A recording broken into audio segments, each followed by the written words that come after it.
ጤና ይስጥልኝ አድማጮቻችን፣ ተመልካቾቻችን እንደምን አላችሁ? እንደምን ሰነበታችሁ? ግርማ ካሳ ነኝ። ይህ ዋሜራ ነው።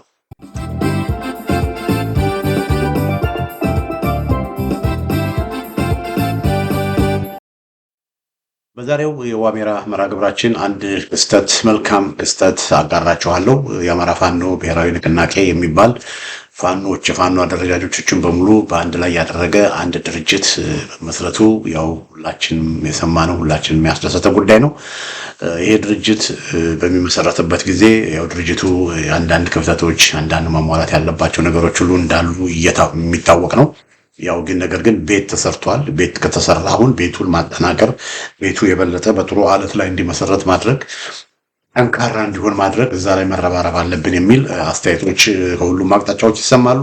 እኔም ራሴ በዚህ ጉዳይ ላይ ድርጅቱ መጠናከር እንዳለበት፣ ድርጅቱ መደገፍ እንዳለበት፣ ከድርጅቱ ጎን እንደምንሆን፣ ከድርጅቱ ጋር አጋር እንደምንሆን በተደጋጋሚ በዚህ ፕሮግራም ላይ ሰርቻለሁ። አንዳንድ አስተያየቶች የሰጣችሁኝ ወገኖች አላችሁ። በተለይ ድርጅቱን በተመለከተ ቅሬታዎች አታሰማ፣ ትችቶች አታቀርብ፣ ድርጅቱ ተቋቁሟል እና ይህንን በተመለከተ በቃ ዝም በል፣ ያለፈውን ተው፣ ዝም በል የሚል አንዳንድ አስተያየቶች ደርሰውኛል። እነዚህ አስተያየቶች የደረሱኝ ሞቲቭ ጥሩ እንደሆነ አውቃለሁ። በዚህ እንዲህ አይነት አስተያየት ለሰጣችሁኝ ወገኖች በዚህ አጋጣሚ ምስጋናን ማቅረብ እፈልጋለሁ። እኛ ብዙ ጊዜ በምንናገርበት ጊዜ፣ በምንተችበት ጊዜ፣ ተቃውሞ በምናሰማበት ጊዜ በዋናነት ዓላማችንና ሞቲቫችን ፋኖን ማጠናከር። ችግሮች እየተደባበሱ ችግሮች እየተሸፋፈኑ በሄዱ ቁጥር ነገ ችግር ይፈጥራሉ። ያው ታውቃላችሁ። አሁን ለምሳሌ አንድ ሰው ወደ ባዮሎጂ ወደ ሜዲካል ፊልድ ልውሰዳችሁና ሐኪም ነኝ ማለት አይደለም፣ ባዮሎጂስት ነኝ ማለት አይደለም። እንደውም ከባዮሎጂ ጋር የተገናኘ ሙያ አይደለም ያለኝ። ሞስሊ ወደ ኢንጂነሪንግ ወደ ፊዚክሱ ምናምን ነው ማከነው፣ ወደ ሂሳቡ እንጂ ወደ ባዮሎጂ ወደ ኬሚስትሪ ወደ ሰው ምናምን እንደዚህ አይነት ሙያ የለኝም እና እውቀቱ የለኝም። ቢሆንም ግን ምንድነው በሰውነታችን ውስጥ ብዙ ጊዜ ካንሰር የሚባል በሽታ አለ። ካንሰር የሚባለው በሽታ ምንድነው? መጀመሪያ ይጀመራል። ስቴጅ 1፣ ስቴጅ 2፣ ስቴጅ 3፣ ስቴጅ 4 እየተባለ ይሄዳል እና ልክ ስቴጅ 1 በሚሆንበት ጊዜ ብዙ ጊዜ ሰዎች ካንሰር እንዳላቸው ስቴጅ 1 ደረጃ ላይ በሚደረስበት ጊዜ ያንን የካንሰር ህመም የማዳን እድሉ በጣም የሰፋ ነው። ብዙ ጊዜ ምንድነው የሚያደርጉት? ስቴጅ 1 በሚሆንበት ጊዜ ያንን ምንድነው የሚያደርጉት? ቆርጠው ያወጡታል። ካንሰሩ ሳይስፋፋ በፊት ወደ ሌላ ቦታ ሜታስታቲክ ሳይሆን በፊት ወደ ሌላ ቦታ ሳይስፋፋ በፊት ቆርጠው ያወጡታል። ወይንም ደግሞ በራዲዬሽን ወይም በኬሞቴራፒ እዛ ያለውን ካንሰር ይገሉታል። እንደዚህ ተደርጎ ትሪት ለማድረግ ለማከም ይቀላል ማለት ነው። የመዳን እድሉ ከፍ ነው የሚለው ነገር ግን ስቴጅ 1 መሆኑ ሳይታወቅ ምንም ህመም ሳይሰማን ምንም ሲምተም ሳይኖረን ወደ ስቴጅ 2 ወደ ስቴጅ 3 ወደ ስቴጅ 4 ከሄደ በኋላ ነገሩ በጣም የከፋ ነው። ስለዚህ አንድ ነገር ችግር ሲኖር ችግሩ ከወዲሁ መጀመሪያውኑ ችግሩን መፍታት አስፈላጊ ነው። ሌሎች ህመሞችም እንደዚሁ ስትሮክ፣ የደም ብዛት ምናምን የሚባሉ የተለያዩ ህመሞችም መጀመሪያ ወደዛ ከመደረሳቸው በፊት ብዙ ነገሮች ተጠራቅመው ነው። የኮሌስትሮል ቅባት የምንበላ የሱካር ምናምን ብዙ ነገሮች ላይፍ ስታይላችን ያልተቀየረ ከሆነ ብዙ ነገሮች እየተጠራቀሙ መጨረሻ ደረጃ ላይ ትልቅ ህመም ያመጣብናል። ስለዚህ አንድ ችግር ከመፈጠሩ በፊት መጀመሪያ ያንን ችግር ኮዝ የሚያደርጉትን ነገሮች ዳያግኖሲስ አድርጎ አይደንቲፋይ አድርጎ መፍትሄ መፈለግ አስፈላጊ ነው። ስለዚህ ይሄ የአማራው ትግል የፋኖ ትግል እጅግ በጣም ኢምፖርታንት ትግል ነው። ይሄ ትግል ከሸፈ ማለት ብዙ ችግሮች ብዙ ነገሮች ይበላሻሉ ማለት ነው። ስለዚህ ይሄ ውድ የሆነ ትግል በጣም አስፈላጊ የሆነ ትግል ችግር ውስጥ እንዳይገባ በተቻለ መጠን ትናንሽ ችግሮች ያ ትግል ወደፊት እንዳይሄድ የሚያደርጉ ነገሮችን ከወዲሁ ለመከላከል አስቀድሞ ችግሮችን አይደንቲፋይ በማድረግ አስቀድሞ ያሉ መሻሻል ያለባቸውን እንዲሻሻሉ በመጠቆም መታረም ያለባቸውን እንዲታረሙ በማድረግ ግፊት በማድረግ የሚያስቸግሩ የአመራር አባላትንም ቻሌንጅ በማድረግ ስራዎች መሰራት አለባቸው እና ያንን ነው እኔ እስከሚገባኝ ድረስ ያንን ነው እያደረኩ የነበርኩት እና አንዳንድ የፋኖ አመራሮች ላይ ጠንካራ ትችት በማቀርብበት ጊዜ ከነዛ ከፋኖ አመራሮች ጋር ችግር ኖሮኛል። ነገር ግን እነዛ አመራሮች በሜዳ ላይ እያደረጉት ያለው ነገር ችግር እየፈጠረ ስለሆነ እነዚህ ሰዎች አደም መግዛት ስላለባቸው በዛ በውስጣቸው ያለው ሰራዊቱም እንዲጠይቅ ህዝቡም እንዲጠይቅ በእነሱ ጋር ያሉ ኮማንደሮች እነሱ ጋር ያሉ አዛዦች እነሱ ጋር ያሉ አመራሮችም ለምን ብለው እንዲጠይቁ እንዲያስቡ ቻሌንጅ እንዳደርጓቸው ከሚል እንጂ ማንንም ለማዘዝ ማንንም እንደዚህ አድርጉ እንደዛ አድርጉ ብሎ ለማለት አይደለም እና በግልጽ ሊታወቅ ይገባል። ስለዚህ በዚህ ጉዳይ ላይ በተለይ የአማራ ፋኖ ብሔራዊ ንቅናቄ አዲሱ ድርጅት በሚቋቋምበት ጊዜ አዲሱ ድርጅት በተለይ በሰብአዊነት ጉዳይ ላይ በፍትህ ጉዳይ ላይ ትልቅ ቦታ የማይሰጡ ለፍትህም ለሰብአዊነትም ቦታ የሌላቸው ሰዎችን ወደ አመራሩ በማምጣቱ ቅሬታ እንደተሰማ በግልጽ ገልጸናል። እውነት መነጋገር እኮ መጥፎ ነገር አይደለም። እውነቱን መነጋገር መጥፎ ነገር አይደለም እና በተቻለ መጠን ኢንቴግሪቲ ያላቸው ለሰብአዊነት ቦታ የሚሰጡ ለሰው ልጆች ህይወት ቦታ የሚሰጡ ለሰው ልጆች ክብር ቦታ የሚሰጡ ለፍትህ ቦታ የሚሰጡ ሰዎች በፋኖ አመራር ላይ መቀመጥ አለባቸው።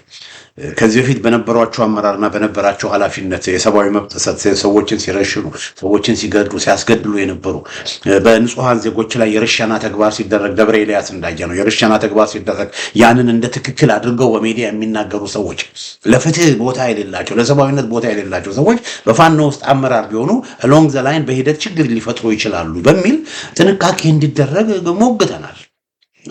ያንን በማድረጋችን ደግሞ ያው ያቀረብናቸውን ሀሳቦች ያቀረብናቸውን ሙግቶች ሰምተው የሰሙትን ደግሞ በተወሰኑ በተስማሙበት ነገር ተስማምተዋል፣ ባልተስማሙበት ነገር ደግሞ ያንን ሀሳባችንን ውድቅ አድርጓል። በዚህም ሆነ በዛ ግን የኛ ስራ ሀሳብ ማቅረብ፣ ፕሮፖዝ ማድረግ፣ ሬኮሜንዴሽን ማቅረብ ይሄን ነገር ብታረጉ ይሄ ነገር ሊጎታችሁ ይችላል፣ ይሄ ነገር ብታረጉ ይጠቅማችሁ ይችላል ብለን ያምንበትን ይጠቅማል ብለን የምንለውን ነገር ማቅረብ።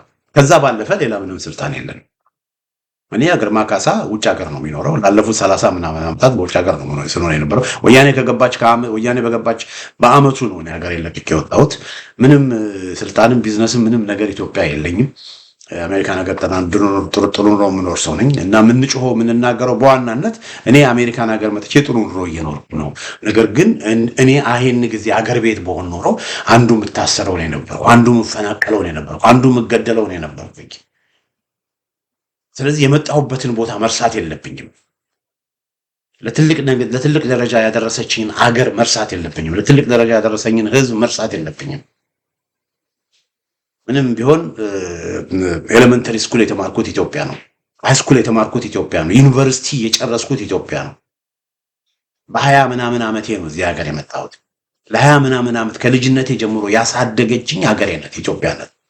ስለዚህ ምንም ቢሆን የመጣሁበትን ቦታ መርሳት የለብኝም በሚል በኢትዮጵያ መልካም ነገር እንዲኖር ነው እየሰራው የጮካለሁት እና የፋኖ እንቅስቃሴ ደግሞ በኢትዮጵያ ውስጥ መልካም ነገርን ሊያመጣ የሚችል ነው። ኢትዮጵያ ውስጥ የተዘረጋውን ኦነግና ህወሓት የዘረጉትን ቁሻሻ የዘር የጎጥ ኢትዮጵያውያንን እርስ በርስ ያናቆረ ያባላ ክፉ ህገ መንግስትና ህገ መንግስታዊ ስርዓት ነቅሎ ይጥላል ብዬ ስለማምን ነው ፋኖን ምደግፍ።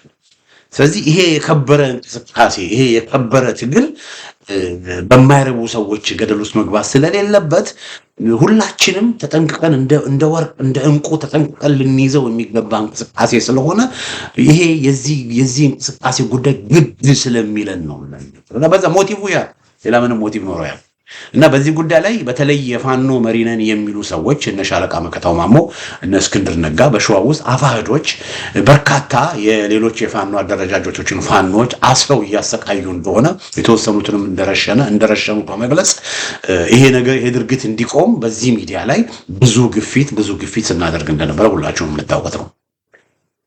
ጩኸታችን እርስ በርስ አትገዳደሉ፣ ጩኸታችን ያሰራችሁትን ፍቱ፣ ጩኸታችን ፍትህን አክብሩ፣ ጩኸታችን የሰብአዊ መብትን አክብሩ የሚል ነው። በሌላ ነገር እስቲ ንገሩኝ። እስቲ እስክንድር ነጋንም እና አስረስ ማረንም እነ መከታውንም እነ ሌሎቹንም እስቲ በሌላ ነገር የወቀስንባቸው እስቲ ለምንድን ነው እነዚህን አመራሮች ለይቶ 1 2 3 4 አመራሮች ለይቶ ግርማ ካሳ ሲወቅስና ሲተቸው የነበረው በምን ምክንያት ነው ብላችሁ ሲጠይቁ እነ መከታው ጋር የነበረን ችግር ለምን የሸዋ ፋኖን አንድ አታደርጉም በሚል ነው። እነ መከታው ጋር እነ እስክንድር ጋር የነበረን ችግር ለምን በሸዋ ፋኖ ውስጥ በአፋሃድ ስር ሌሎች ፋኖችን ታስራላችሁ፣ በሌሎች ፋኖች ላይ ለምን አፋሃድ በሸዋ አፋሃድ ብቻ ነው መንቀሳቀስ ያለበት ብላችሁ በሌሎች ፋኖች ላይ ለምን ውጊያ ተከፍታላችሁ? ይሄ ነው። እነ ጠበቃ አስረስ ላይ ያለን ችግር በደብረ ኤልያስ የተገደሉ ሴቶች 17 ዓመት እስከ 19 ዓመት ያሉ የተገደሉ ሴቶች በእነሱ ላይ የተወሰደውን ወንጀል ጭካኔ ለምን በሚዲያ ላይ ወጣችሁ ትክክል እንደሆነ ጀስቲፋይ ታደርጋላችሁ? ኖ ሌላ ለምን የፍትህ ጉዳይ የሰብአዊነት ጉዳይ ለምን ቅድሚያ አትሰጡ? ይሄ ነው ጠባችን። ከዚህ በፊትም እና አርበኛ ዘመነ ካሴን ላይ ትችት ስናቀርብ እና አርበኛ ዘመነ ካሴን ስንወቅስ የምንወቅሰው ለምንድን ነው? የጎጃም ትልቅ የጎጃም ኃይል እያለ ትልቅ የጎጃም ፋኖ እያለ የተደራጀ የጎጃም ፋኖ እያለ ይሄ ኃይል በጎጃም ብቻ ታስሮ እንዲቀመጥ ለምን ይደረጋል? ያ ኃይል ግዙፍ ኃይል ኮማንዶች ሁሉ ባይገርማችሁ ኮማንዶች ሁሉ አሁን እንደሰማነው አሁን የጎጃም ኃይል በ5 ኮር የተደራጀ ነው። እነዚህ 5 ኮር ውስጥ 15 ክፍለ ጦሮችና አንድ የኮማንዶ ክፍለ ጦር አለ። ይሄ ሁሉ ኃይል እዛ ደንበጫና ሜጫ ማጀት እንትን ምን ነው ዱርቤቴና መሸንቴ ጃዊና መራዊ በገጠር ነው ነገራችሁ። ዋሸራና አንጀባራ ላይ ብቻ እንዲዋጋ ለምን ታደርጉታላችሁ? ለምን ወደ ሸዋ እንዲገባ ለምን ስትራቴጂክ አመራር አትሰጡም በሚል ነው እነ ዘመነ ካሴንም ቻሌንጅ እናደርግ የነበረው።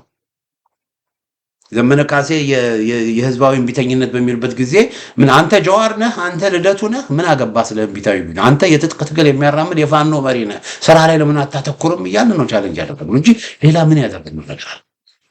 እና እነዚህን ሁሉ ደግሞ በአዎንታዊነት ይጠቅማሉ ከሚል ነው አድማጮቻችን፣ ተመልካቾቻችን። እና በዚህ ጉዳይ ላይ በተለይ የአማራ ፋኖ ድርጅት ከተቋቋመ በኋላ በተለይ ምክትል ተቀዳሚ ሊቀመንበር ተደርጎ የተመረጠው አርበኛ ሻለቃ መከታው ማሞ ነው። እና ሻለቃ መከታው ማሞን እንዴት ምክትል ሊቀመንበር ታደርጉታላችሁ?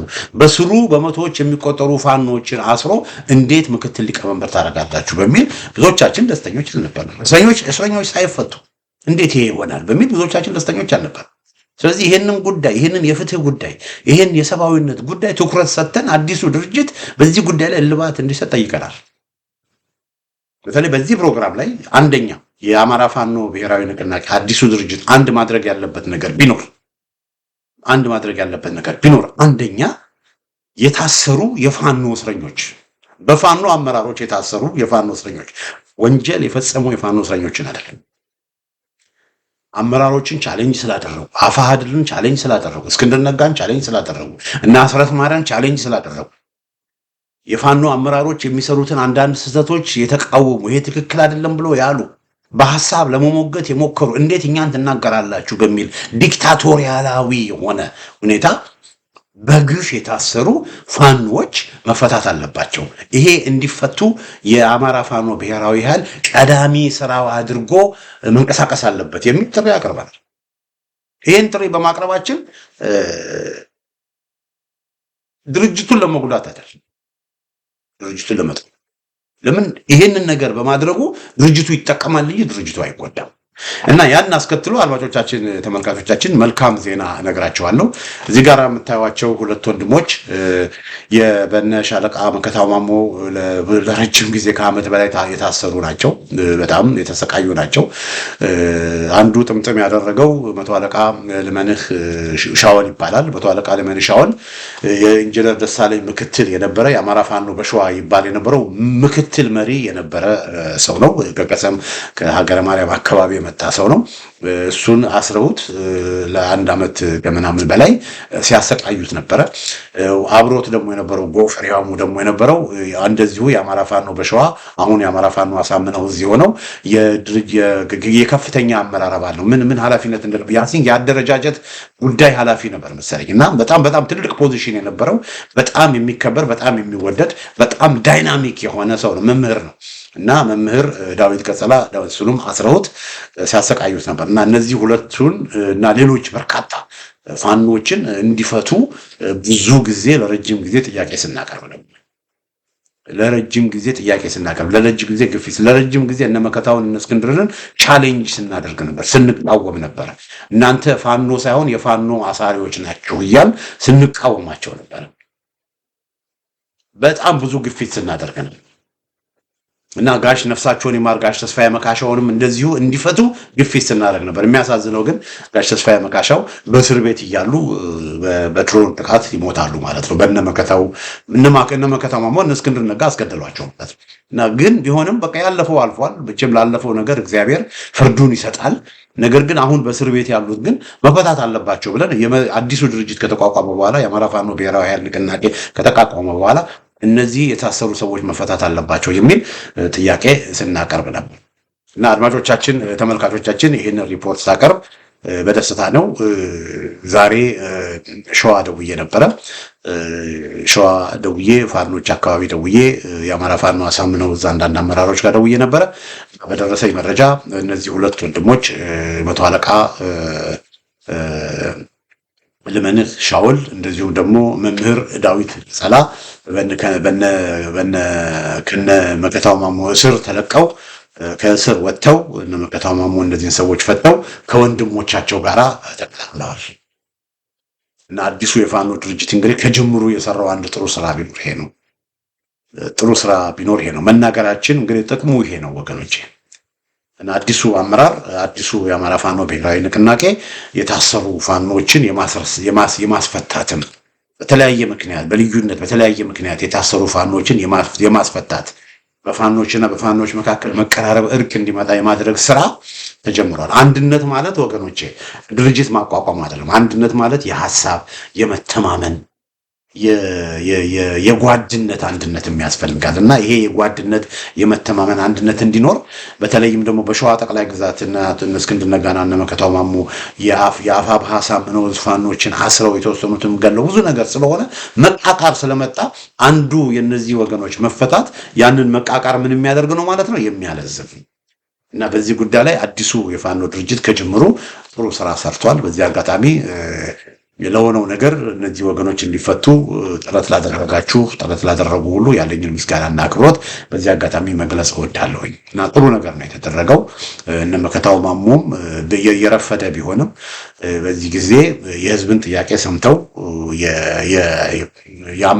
የአዲሱ አመራር የአዲሱ ድርጅት መሪዎች ጓዶቻቸውንም ጥያቄ ሰምተው ጊዜ ሳይወስዱ እነዚህ ወንድሞች እንዲፈቱ ከወንድሞቻቸው ጋር ከትግል አጋሮቻቸው ጋር እንዲቀላቀሉ በማድረጋቸው ጥሩ ነገር ነው ያደረጉት። እንግዲህ ሸዋ ያለው ሁኔታ ይሄ ነው። ሸዋ ያለው ድባብ እንግዲህ ይሄን ይመስላል። አድማጮቻችን፣ ተመልካቾቻችን የአዲሱ የፋኖ ድርጅት ከጅምሩ እንግዲህ ይሄን ሰርቷል። እስረኞች ተፈተዋል። የአሳምነው ዕዝ አመራር የነበሩ እስረኞች ተፈተዋል እና ይሄ ሂደት መቀጠል አለበት። ሌሎችም የታሰሩ እንደዚሁ መፈታት አለባቸው። በሸዋ ብቻ አይደለም፣ በጎጃምም እንደና አስካለ ደምለ ያሉ የታሰሩ በርካታ በሸዋም በጎጃምም የታሰሩ መለቀቅ አለባቸው። በዚህ አጋጣሚ ለቴዎድሮስ ዕዝ አመራሮችም ማበረታታው ነገር ቢኖር አሁን አዲስ ድርጅት ተቋቁሟል እና ይሄ አዲስ ድርጅት በተሻለ መጠን ሰብአዊነትና ፍትህ ላይ ያተኮረ መሰረቱን በሰብአዊነትና በፍትህ ላይ ማድረግ ስላለበት በዚህ ረገድ ከዚህ በፊት የተሰሩ ስህተቶች እየታረሙ ከዚህ በፊት የተሰሩ ስህተቶች መስመር እየያዙ የታሰሩት በሙሉ ተፈተው በተቻለ መጠን ሁሉንም አንድ ማድረግ ያስፈልጋል እና ይህን ሁሉንም አንድ ማድረግ ያስፈልጋል። ይህን ስል ወንጀል የሰሩ ይለቀቁ እያልኩ አይደለሁም። አድማጮቻችን፣ ተመልካቾቻችን እንግዲህ በእስረኞች ዙሪያ ያዘጋጀው ዝግጅት ይህን ይመስላል። በሌላ ጊዜ በተመሳሳይ ፕሮግራም እስክንገናኝ ደህና ሁኑ።